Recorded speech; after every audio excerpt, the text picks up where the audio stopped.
The Late Mrs Fowke by Amyas Northcote. The Reverend Barnabas Fowke, though he lived to reach a century, will never forget the deathbed of his wife. Most widowers can probably say the same thing, though few, it may be hoped, have similar cause to recollect it. Mr Fowke, at the time of the event referred to, was a man of middle age and the incumbent of G, a small agricultural town on the edge of one of our northern moors. He was a hard-working, honest parson, of no great strength of character and of no particular ability, nor had he any special experience with the more subtle side of life. He had been educated at a good second-class public school and a small Oxford college, whence he had gone, in due course, to take up a curacy in one of our lesser manufacturing towns.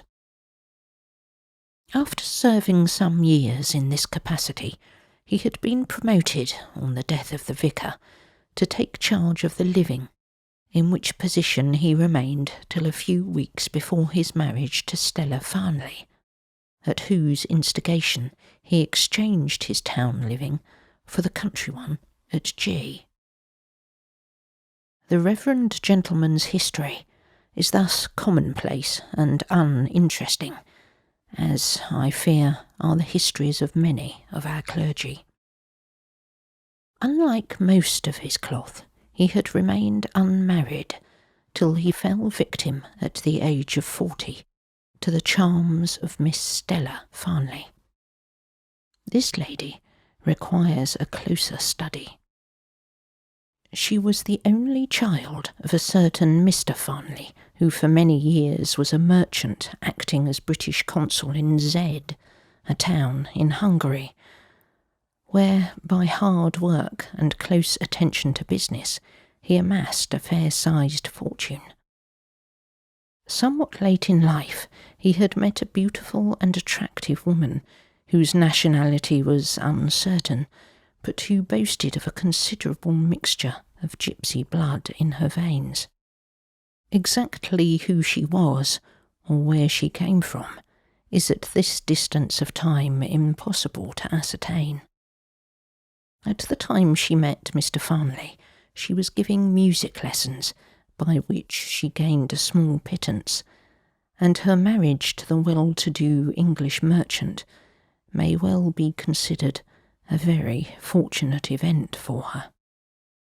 However, her married life did not last long, for Mr Farnley died very suddenly, within 6 months of the wedding day, leaving his widow his sole executrix and legatee. It is not known whether Mrs Farnley had any relatives.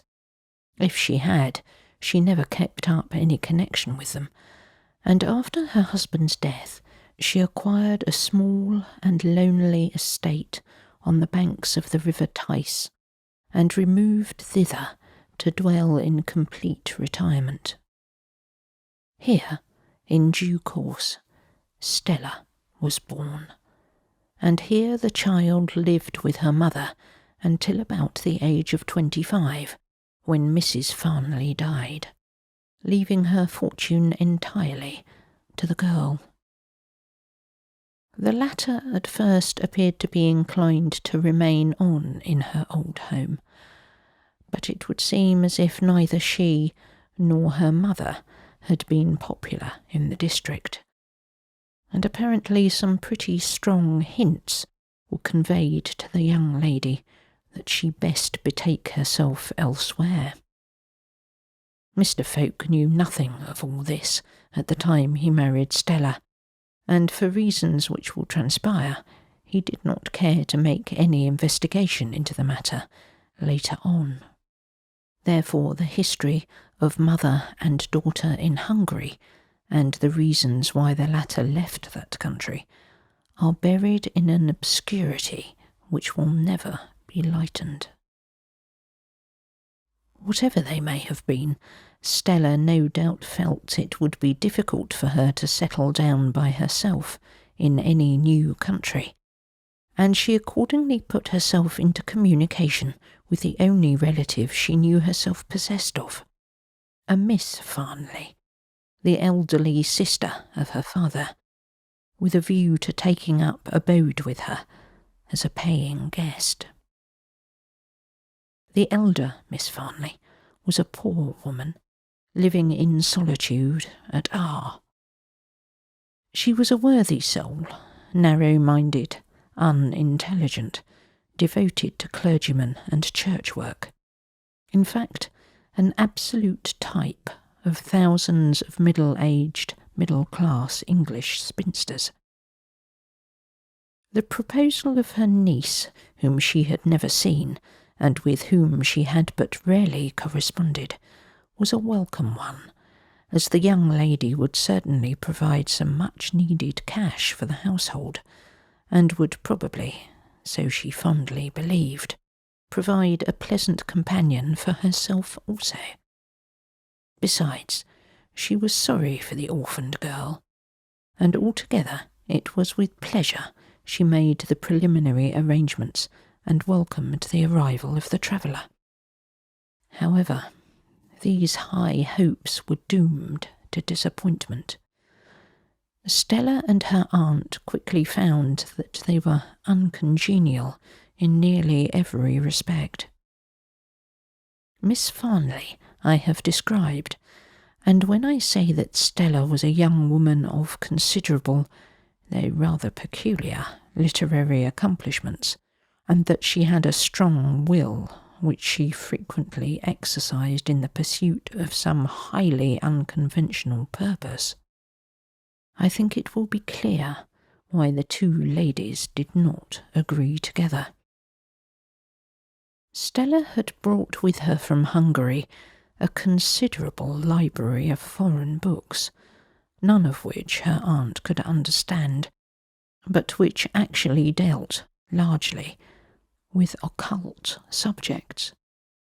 And she also brought with her a habit of going away alone every few weeks for a night on the moors, a custom, she said, which she found necessary for her health and happiness.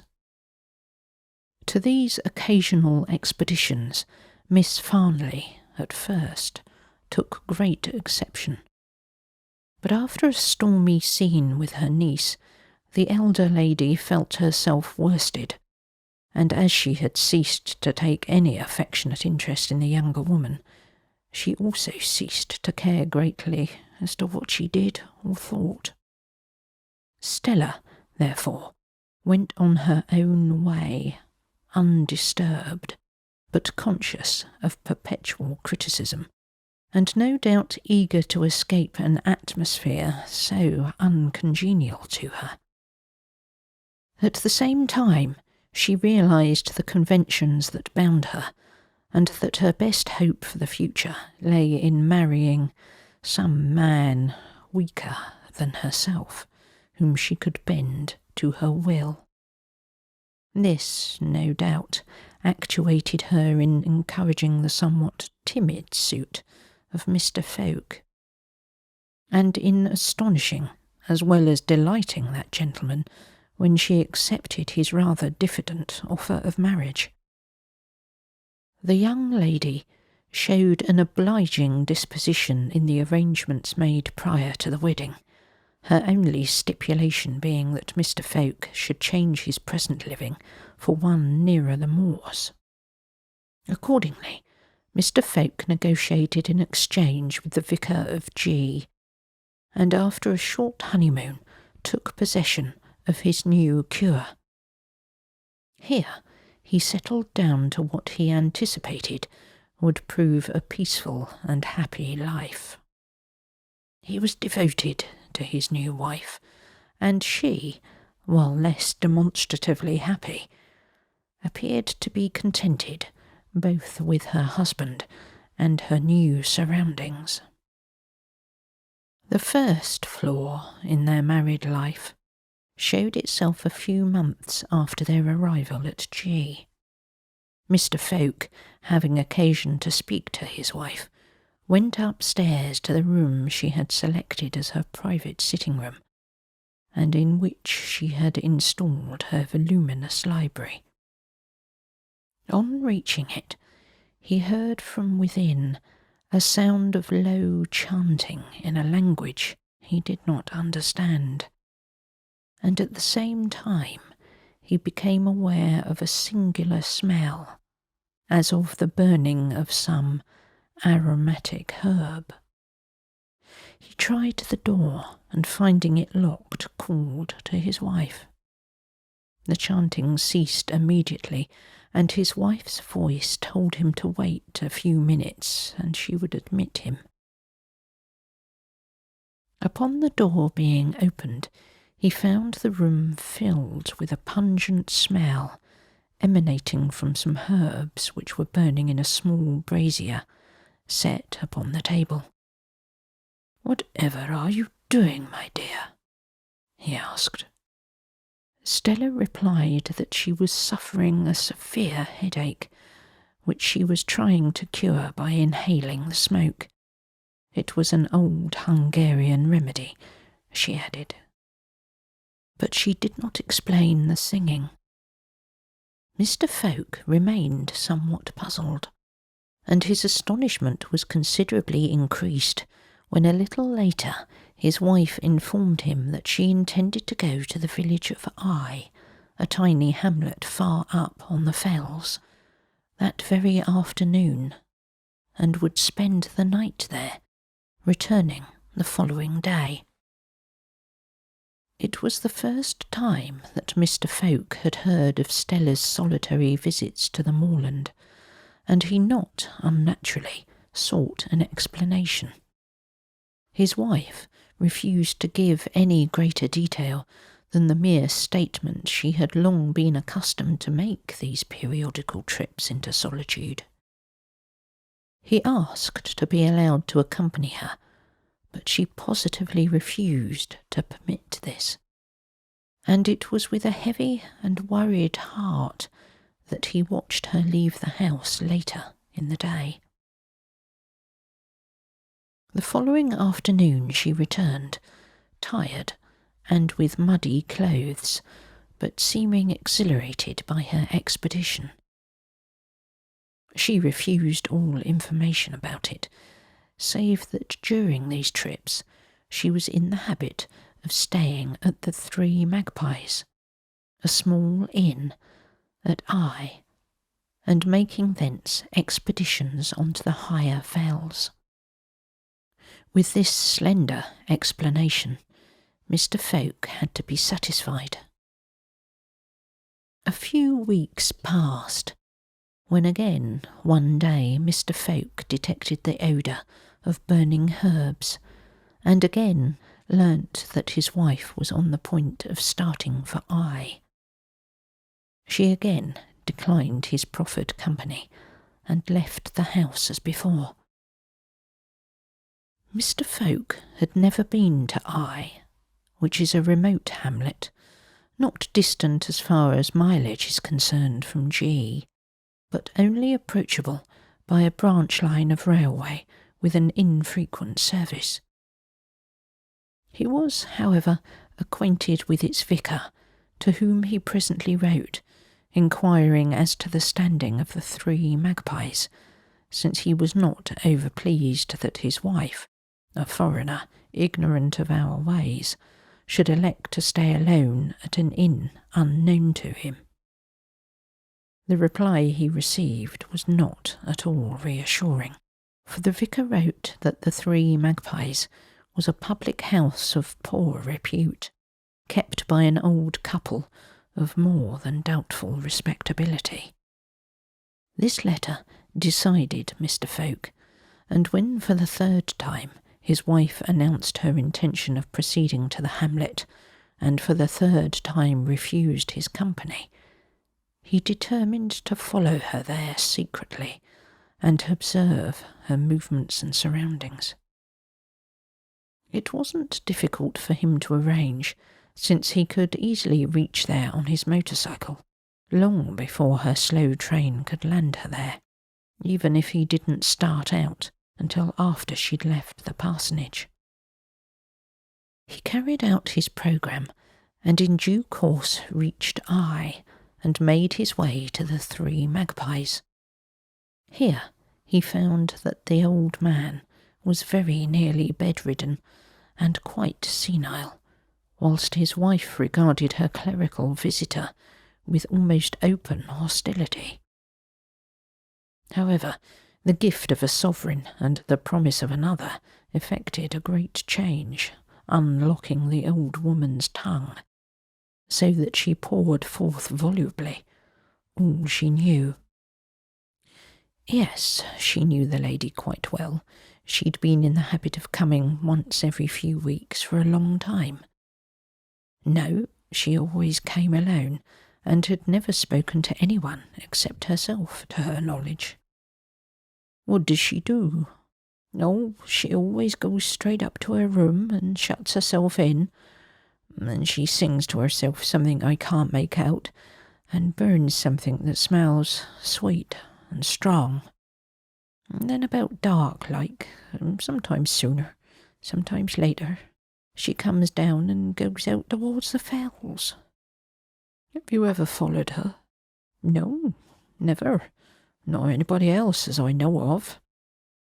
A shepherd once saw her walking all alone in a wild part of the moor, but he didn't follow her or speak to her. How long is she out? Well, that depends, but generally till near morning. She takes the key of the house with her and lets herself in, but I hear her come in once in a while. What does she do then? Why, she goes up to her room and stays there quietly, and then has breakfast and goes for the train. This was about all that Mr. Fowke could find out, except for the curious detail that his wife never wore a hat on her nocturnal ramblings, but went draped in a hooded grey cloak. By the time this catechism was finished, it was nearly time for Mrs. Fowke to arrive, and the Reverend Barnabas accordingly ensconced himself in a room which commanded the front door of the inn. And in a short time he saw his wife arrive. After exchanging a few words with the old woman, she went upstairs, and husband and wife remained in their respective seclusions until dusk fell. Then Mr. Fowke heard Stella descending the stairs, and in a few moments saw her emerge from the house, clad, as described, in a long hooded grey cloak, walking swiftly and resolutely. Giving her a short start, he followed, and as he left the inn, the well-known smell of burning aromatic herbs was in his nostrils. His wife was by now a few hundred yards away, and had nearly cleared the little hamlet, heading for the open moor. As she proceeded, a singular episode occurred. Mr. Fowke thought little of it at the time, but much later. A sheepdog was lying asleep by the roadside, and as Mrs. Fowke drew near, it suddenly started up, and with back upraised and tail depressed, uttered a melancholy howl, and darted through the hedge. Mrs. Fowke paid not the least attention to the dog, but pursued her way steadily through the rapidly falling dusk. Her husband followed, just as steadily, and thus for a long time they wound their way upwards towards the loneliest and wildest part of the fells. It was by now night, but the moon had risen and flooded the landscape with her rays. The couple, one about 200 yards behind the other, were now mounting the side of a steep hill. Hitherto, Mr. Fowke had remained in the pleasant belief that his presence was unsuspected by his wife, but he was about to be undeceived. The lady passed round a corner of the hill, thereby disappearing from sight. Mr. Fowke hastened after her, and on passing the corner in his turn, found himself confronted by his wife, who stood watching for his appearance with a sarcastic smile. She greeted him. "Well, Mr. Spy, are you very much puzzled?" He remained silent, dumb with astonishment and chagrin, and she went on. "I've been wondering what to do with you ever since you left home, but I have decided at last. You shall see all there is to see. I don't think you can do any harm, and you may be useful by and by. Follow me." And she turned and went on again. Mr. Fowke followed, silently and abashed. Presently he became aware of a rosy light shining in front of them, and after walking a few yards more, he found himself standing beside his wife on the edge of a small cup-shaped hollow in the hills. In the centre of this hollow, a large fire was burning, and near the fire, Mr. Fowke could make out a pile of stones shaped like a rough altar. A group of about half a dozen people, all clad in the same grey hooded cloaks, was sitting silently near the fire, and towards these his wife now began to descend, first telling him in a low, imperious voice to stay where he was. As Stella advanced down the declivity, the group by the fire became aware of her, and rising, moved to meet her with gestures of greeting and respect. Stella passed through them, haughtily returning their salutations, and slowly ascending the stone altar, seated herself on a rock near its summit. As soon as she had taken up her position, she gave a signal, and the others round the fire commenced a slow, stately dance to the accompaniment of their own low chanting. Mr. Fowke watched, absorbed. Gradually, the dance grew quicker and wilder, the chanting louder, the whirling forms flinging themselves into grotesque attitudes with shrieks and cries, the meaning of which Mr. Fowke began dimly to divine, though the words were strange. Suddenly, they became silent and still, and at the same moment Stella rose from her seat and threw back her hood. Turning towards the summit of the altar, she began to take up the chant. As she sang and bowed towards the topmost stone, her face and figure seemed transformed. In the flickering firelight and pale moonshine, she seemed to grow weirdly and horribly beautiful, and to grow statelier and taller. Slowly, as the song progressed, the horrified watcher saw another change. A grey cloud formed on the summit of the altar, diminishing, thickening, and turning into a shape of evil and fear. The silent group by the fire once more broke forth into wild gesticulations and cries as Stella prostrated herself. The form on the altar grew clearer, and with a cry of horror, Mr. Fowke turned away and rushed madly across the moor. He never knew where he went or what he did. When he had once more recovered his senses, it was broad day, and he was alone and lost on the moors.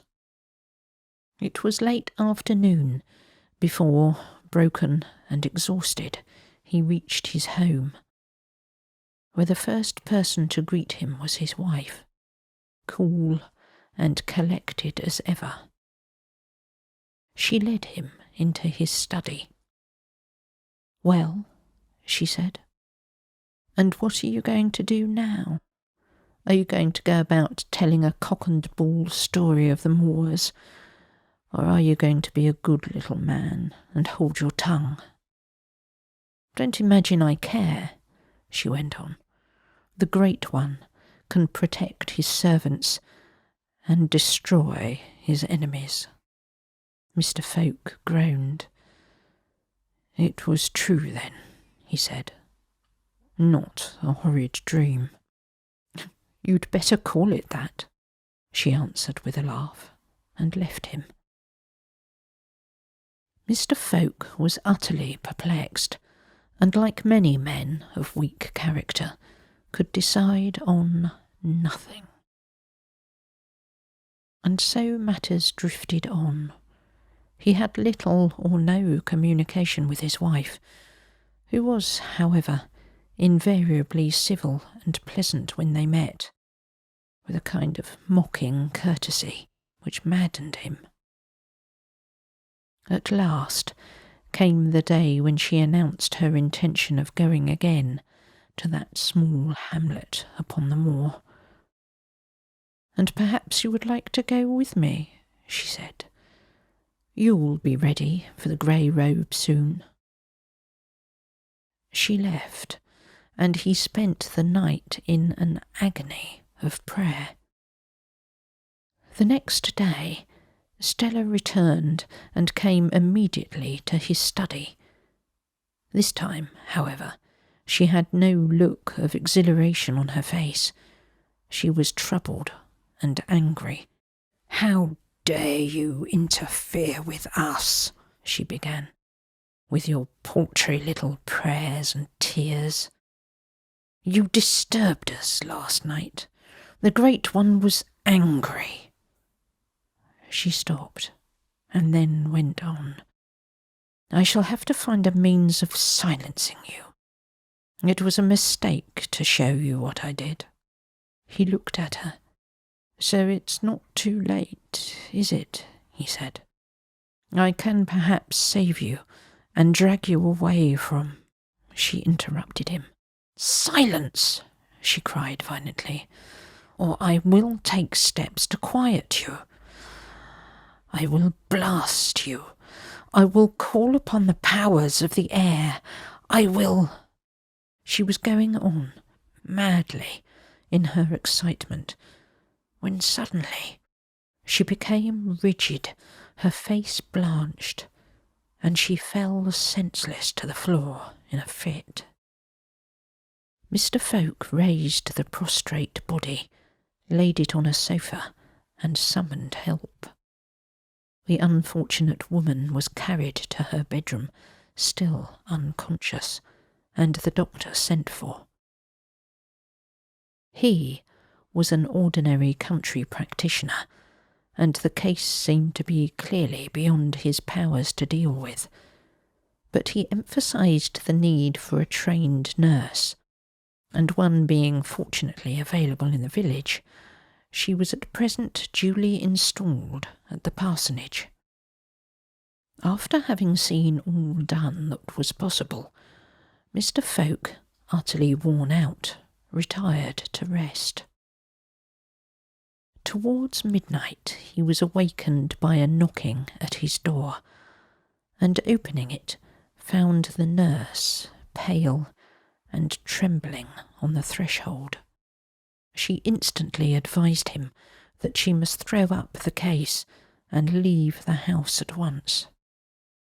She could, or would, give no clear reason for her action, but repeated again and again that she would sacrifice her whole professional career rather than remain in that sick room.